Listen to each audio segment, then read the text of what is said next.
بسم اللہ الرحمن الرحیم۔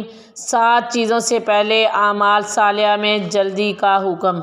حضرت ابو ہریرہ رضی اللہ تعالیٰ عنہ بیان کرتے ہیں کہ رسول اللہ صلی اللہ علیہ وآلہ وسلم نے ارشاد فرمایا، 7 چیزوں کے رونما ہونے سے پہلے اعمال صالحہ میں مبادرت کرو۔ کیا تم ایسی فقیری کے انتظار میں ہو جو خدا فراموشی کی کیفیت برپا کر دے گی، یا ایسی دولت مندی جو سرکش بنا دے گی، یا ایسی بیماری جو مزاج کو فاسد بنا دے گی، یا ایسا بڑھاپا جس میں عقل باقی نہ رہے، یا ایسی موت جو اچانک آ جائے، یا دجال کا؟ یاد رکھو، دجال شدید ترین نظروں سے اوجل شر کا نام ہے جس کا انتظار کیا جا رہا ہے، یا قیامت کا، اور قیامت تو سخت خوفناک اور سخت کڑوی ہے۔ فقیری میں آدمی اللہ کو فراموش کر دیتا ہے۔ ایسی فقیری کے انتظار میں جو خدا فراموشی کر دے، مطلب یہ کہ آدمی جس حالت میں ہو اسی حالت میں اللہ جل شانہ کی اطاعت کرے۔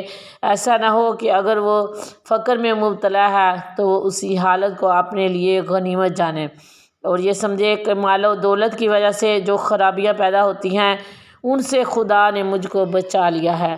اس وقت میں یہ موقع ہی غنیمت ہے کہ وہ اپنی موجودہ حالت پر صبر و استقامت کی راہ اختیار کر کے خدا کا صابر بندہ بن جائے۔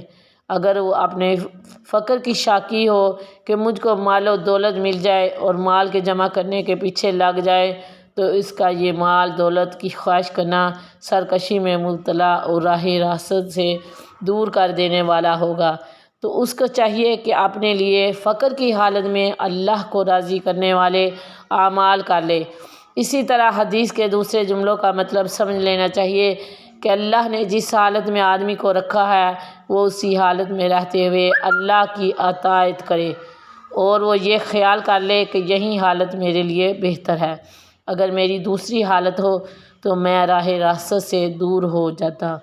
دجال کا فتنہ بہت بڑا فتنہ ہوگا جو قیامت کے قریب ظاہر ہوگا، جس کے بارے میں ایک روایت میں آتا ہے، ما بین خلق آدم الی قیام الساعۃ فتنۃ اکبر من الدجال۔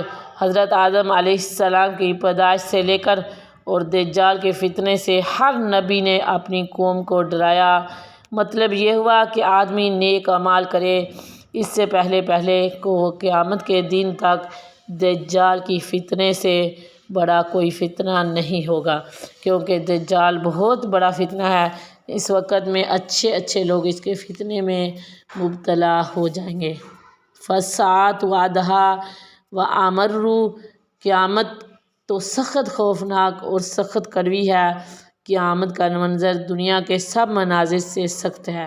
حضرت ابو ہریرہ رضی اللہ تعالیٰ عنہ روایت کرتے ہیں کہ رسول اللہ صلی اللہ علیہ وآلہ وسلم نے فرمایا، نیک کاموں کے کرنے میں جلدی کرو، عنقریب تاریک رات کے حصوں کے مانند فتنے رونما ہوں گے۔ صبح کے وقت آدمی ایماندار ہے تو شام کو کافر ہو جائے گا، اور شام کو ایماندار ہے تو صبح کو کافر ہو جائے گا۔ دنیا کے مال و متاع کے لیے دین کو فروخت کر دے گا۔ بادروا بالاعمال الصالحۃ، نیک کاموں میں جلدی کرو۔ اس میں ترغیب ہے کہ آدمی اپنی مشغولیت اور معذوریت کے آنے سے پہلے نیک اعمال کر لے۔ فَسَتَكُونُ فِتْنَةٌ كَقَطْعِ اللَّيْلِ الْمُظْلِمِ، تاریک رات کے حصوں کے مانند فتنے رونما ہوں گے۔ اس میں قرب قیامت کے علامت کا بیان ہے کہ قیامت کے قریب پے در پے فتنوں کا ظہور ہوگا، اور وہ فتنے ایسے ہولناک ہوں گے کہ آدمی اپنے دین و اعمال کو بھی بھول جائے گا۔ پھر دنیا کے حاصل کرنے کی دوڑ میں ایسا لگے گا کہ دنیاوی مفادات کے حاصل کرنے کے لیے اپنے دین و اعمال کا بھی سودا کرنے میں کوئی تأمل نہیں کرے گا۔ ایسے حالات میں جناب رسول صلی اللہ علیہ وسلم ایمان والوں کو تلقین فرما رہے ہیں کہ ایسے وقت میں اعمال صالحہ میں تاخیر نہ کرنا، بلکہ اس کو جلدی سے جلدی کرنے کی کوشش کرنا۔ سبحان اللہ۔